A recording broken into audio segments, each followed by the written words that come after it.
बच्चों, let's read this question. The question says state true or false. हमें दिया है for an elementary reaction, order and molecularity are same. Now, the key concept for this question is elementary reaction. क्या होती है हमारे पास elementary reaction? See, देखो elementary reaction हमारे पास वो reactions होती हैं जिसमें जो रिएक्शन होता है उसमें सिर्फ एक ही स्टेप होता है. Reaction which takes place in single step. ऐसी reaction which take place in single step उन्हीं को हम लोग बोलते हैं एलिमेंट्री रिएक्शन. नाउ हमसे पूछा है ऑर्डर और मॉलिक्युलैरिटी के बारे में, तो हम लोग समझेंगे पहले कि ऑर्डर और मॉलिक्युलैरिटी होता क्या है. पहले देखेंगे order. Order is basically sum of powers of concentration terms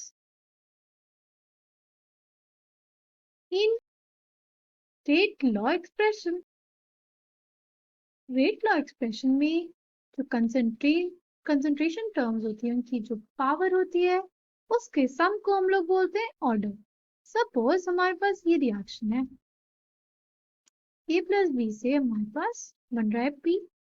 तो अगर हमें इसका रेट लॉ लिखना होगा, रेट लॉ क्या लिखेंगे? r is equals to rate is equals to k rate constant into concentration of a की पावर अल्फा और कंसंट्रेशन ऑफ b की पावर बीटा. अब अगर हमसे कोई पूछेगा ऑर्डर ऑफ रिएक्शन तो हम लोग बोलेंगे order will be alpha plus beta. Next है हमारे पास molecularity. Molecularity is basically number of reacting molecules. Number of reacting molecules in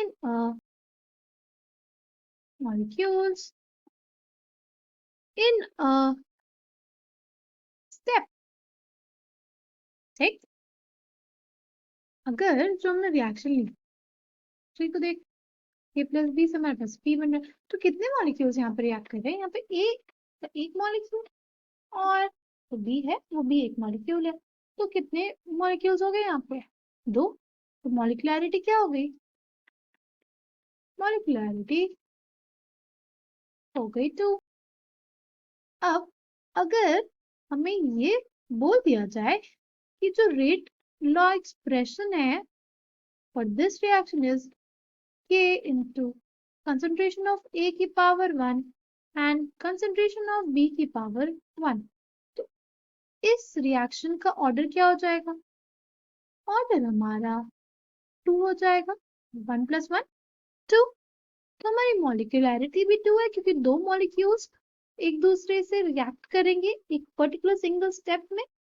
ठीक, और हमारे पास जो इस रिएक्शन का ऑर्डर है वो भी 2 आ रहा है क्योंकि कंसंट्रेशन टर्म्स की जो पावर है उनका सम हमारे पास 2 आया. तो इस वजह से हमारे पास जो गिवन स्टेटमेंट है वो हो जाएगी ट्रू.